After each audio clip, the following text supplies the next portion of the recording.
دوستو، منگولوں کو کون نہیں جانتا؟ شاید ہی آج کوئی ایسا انسان اس دنیا میں موجود ہوگا کہ جو ہسٹری میں انٹرسٹ رکھتا ہوگا لیکن منگولوں کے بارے میں نہیں جانتا ہوگا۔ منگول قوم وہ ظالم قوم تھی کہ جو 12ویں صدی کے آخر میں اپنے ایک سردار جس کا نام چنگیز خان تھا، اس کی سپہ سالاری میں پوری دنیا جیتنے کے خواب لے کر نکلی تھی، اور شاید منگولوں کا یہ خواب پورا بھی ہوا۔ منگولوں نے 100 سال سے بھی کم وقت میں اس دور کی دنیا کی سب سے بڑی سلطنت قائم کر دی تھی۔ اتنا ہی نہیں، منگولوں کی وہ قائم کی ہوئی سلطنت اتنی بڑی تھی کہ آج تک اتنے سال گزرنے کے بعد بھی وہ منگول سلطنت دنیا کی دوسری سب سے بڑی سلطنت مانی جاتی ہے۔ دوستو، آپ اسکرین پر موجود اس میپ کو دیکھیے، یہ منگول ایمپائر کا میپ ہے۔ اس میں ہم صاف طور پر یہ دیکھ سکتے ہیں کہ وہ چنگیز خان کہ جو شروع میں تو صرف اس چائنا کو ہی فتح کرنے کا خواب دیکھا کرتا تھا، جو چائنا اس سے ہر چیز میں کئی گنا بڑا تھا، لیکن جب وہ اپنے سے کئی گنا بڑے اور طاقتور چائنا کو جیتنے میں کامیاب ہو گیا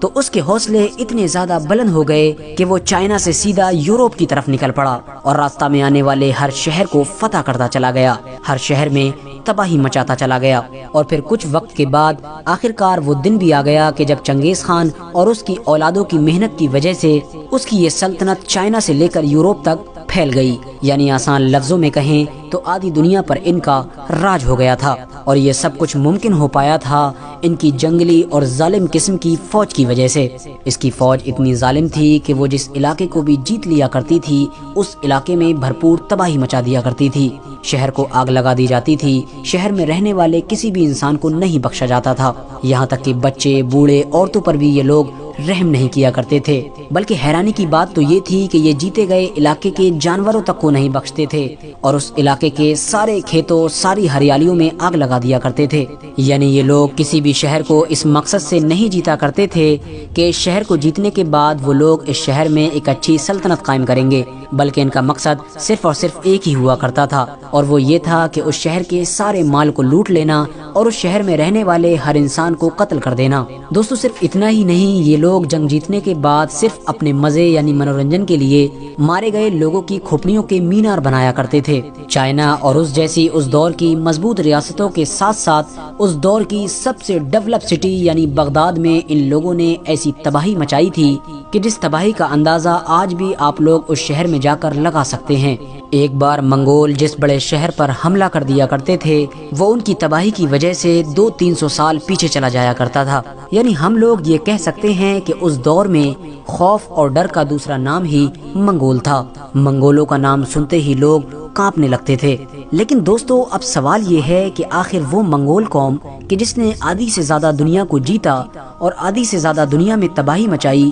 وہ آخر کبھی ہندوستان پر قبضہ کیوں نہیں کر پائی، حالانکہ ہندوستان تو ان کے بالکل قریب میں تھا۔ اب آپ لوگوں میں سے بہت سارے لوگوں کے دماغ میں یہ خیال بھی آتا ہوگا کہ ہو سکتا ہے کہ منگولوں نے کبھی ہمارے بھارت دیش پر حملہ ہی نہ کیا ہو، ورنہ وہ منگول کہ جنہوں نے چین سے لے کر ایشیا تک کا پورا علاقہ فتح کر لیا تھا، ان کے لیے بھارت دیش کو جیتنا کیا مشکل ہو سکتا تھا۔ لیکن دوستو، سچائی تو کچھ اور ہی ہے۔ دنیا کی بڑی سے بڑی طاقتور اور بڑی سے بڑی امیر سلطنتوں کو اپنے قدموں پر جھکانے والے یہ منگول بھلا اس دیش کو کیسے چھوڑ سکتے تھے کہ جو اس دور میں اتنا زیادہ امیر تھا کہ اس کی امیری کی وجہ سے اسے سونے کی چڑیا کہا جاتا تھا، اور یہ دیش تھا ہمارا پیارا دیش یعنی بھارت۔ دوستو، ہندوستان کی بھرپور ہریالی اور مزیدار مسالے اور اس کی امیری کے بارے میں تو منگول قوم نے بہت پہلے سے ہی سن رکھا تھا، اور شاید یہی وجہ تھی کہ جب منگول تھوڑے سے ہی طاقتور ہو پائے تھے تب ہی سے انہوں نے لگاتار ہندوستان پر حملہ کرنا شروع کر دیا تھا۔ لیکن شاید یہ ہم ہندوستانیوں کی خوش قسمتی ہی تھی کہ پوری دنیا کو اپنے قدموں میں جھکا دینے والے یہ منگول کبھی ہمارے بھارت دیش پر قبضہ نہیں کر پائے، بلکہ جب ان لوگوں نے ہندوستان پر حملہ کیا تب انہیں بہت خطرناک ہار کا سامنا کرنا پڑا، اور ہمارا بھارت دیش ہمیشہ ان جانور اور ظالم قسم کے لوگوں سے محفوظ رہا۔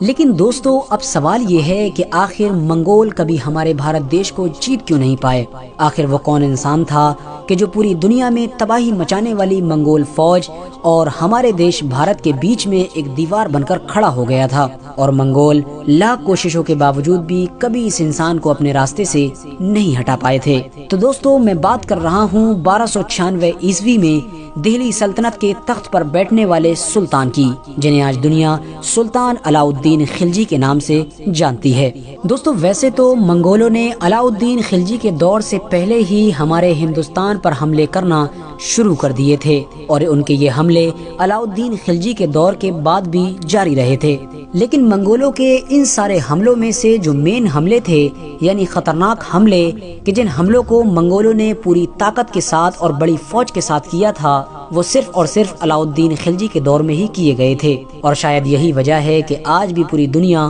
منگولوں سے بھارت کو بچانے کا کریڈٹ علاء الدین خلجی کو دیتی ہے۔ جس دور میں علاء الدین خلجی دلی کے تخت پر بیٹھے، یہ وہ دور تھا کہ جب منگول پوری دنیا میں سپر پاور بن کر ابھرے تھے۔ اس دور میں منگول اتنے خطرناک اور طاقتور بن چکے تھے کہ وہ اپنی فوجوں کے گھوڑوں کا منہ جس طرف موڑ دیا کرتے تھے، وہ سلطنت خود بخود ان کی سلطنت میں شامل ہو جایا کرتی تھی۔ بڑی سے بڑی ہوشیار فوجوں میں بھی یہ ہمت باقی نہیں رہ گئی تھی کہ وہ منگولوں کا کھلم کھلا مقابلہ کر سکیں۔ علاء الدین خلجی کو ابھی سلطان بنے ہوئے صحیح سے 1 سال بھی نہیں ہو پایا تھا کہ منگول جیسی دنیا کی خطرناک فوج نے ان کی سلطنت کے بارڈر پر بھی دستک دے دی، اور یہ وقت تھا سن 1297 کے لاسٹ کا اور 1298 کے شروع کا۔ منگولوں سے نپٹنے کے لیے سب سے پہلے تو علاء الدین خلجی نے دہلی میں رہنے والے ہر عام اور خاص انسان کو اپنے مضبوط قلعوں میں محفوظ کیا، اور اس کے بعد منگولوں کی ایک بڑی فوج کے مقابلے میں اولو خان اور ظفر خان کی سپہ سالاری میں اپنی ایک فوج بھیجی۔ 6 فروری 1298 یہ وہ دن تھا کہ جب منگول اور علاء الدین خلجی کی فوج میں بڑی زبردست جنگ ہوئی تھی، اور آخرکار اس جنگ میں خلجی فوج کو جیت نصیب ہوئی تھی، اور منگول جیسی طاقتور اور گھمنڈی فوج خلجیوں کے سامنے پیٹھ دکھا کر بھاگنے پر مجبور ہو گئی تھی۔ دوستو اس جنگ میں 20,000 سے زیادہ منگول فوجی مارے گئے تھے، اور ہزاروں کی تعداد میں ہی منگولوں کو قید کر کے دہلی لایا گیا تھا، اور منگولوں پر علاء الدین خلجی کی اس جیت کی وجہ سے ہندوستان کے لوگوں کا علاء الدین خلجی پر اور زیادہ بھروسہ بڑھ گیا تھا۔ دوستو اس جنگ کو ہسٹری میں بیٹل آف جلندر کے نام سے بھی جانا جاتا ہے، اور یہ ہسٹری میں منگولوں کا انڈیا پر سب سے بڑا اٹیک بھی مانا جاتا ہے، یعنی نہ تو اس سے پہلے کبھی منگولوں نے اتنا بڑا حملہ کیا تھا، اور نہ ہی کبھی بعد میں وہ اتنا بڑا حملہ کر سکے تھے۔ لیکن دوستو پوری دنیا جیتنے والی منگول فوج بھی آخر اپنی ہار کیسے برداشت کر سکتی تھی؟ اس نے جنگ ہارنے کے بعد فوراً دوبارہ تیاری شروع کر دی،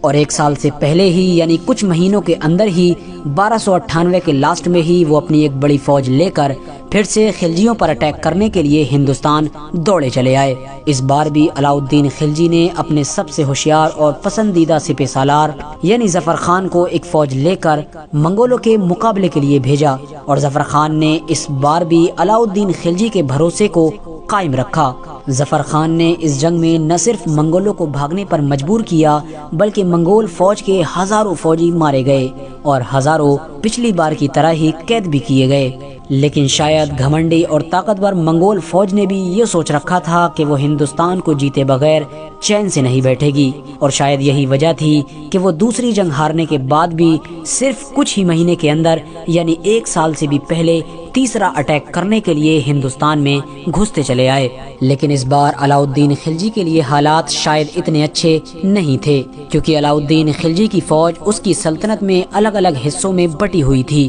اور شاید یہی وجہ تھی کہ علاء الدین خلجی نے اپنے کمانڈر یعنی سپہ سالار ظفر خان کو یہ حکم جاری کیا تھا کہ جب تک میرا حکم تمہیں نہ ملے جب تک تم منگولوں پر اٹیک نہ کرنا، کیونکہ علاء الدین خلجی سمجھ چکے تھے کہ اس وقت منگولوں سے لڑنے کی بجائے انہیں صرف روکے رکھنا ہی بہتر ہوگا۔ لیکن ظفر خان نے علاء الدین خلجی کی بات کو نظر انداز کرتے ہوئے منگول فوج پر حملہ کر دیا۔ ظفر خان کا یہ حملہ اتنا زبردست تھا کہ کچھ گھنٹوں کے اندر ہی 5000 سے زیادہ منگول فوجی مارے گئے اور سینکڑوں فوجی قیدی بھی کر لیے گئے۔ لیکن فوج کم ہونے کی وجہ سے خلجی فوج منگولوں کا پرانا والا حال نہیں کر پائی، اور شاید یہی وجہ تھی کہ خلجی یہ جنگ جیتنے میں تو جیسے تیسے کامیاب ہو گئے تھے، لیکن اس جنگ میں انہوں نے اپنے قیمتی خزانے کو گنوا دیا تھا، یعنی اس جنگ میں ظفر خان شہید ہو گئے تھے۔ بھارت میں بار بار ہارنے کے باوجود بھی منگول چین سے نہیں بیٹھے۔ 3 بار لگاتار خلجی سے ہارنے کے باوجود بھی 1303 میں انہوں نے 4تھی بار اٹیک کیا،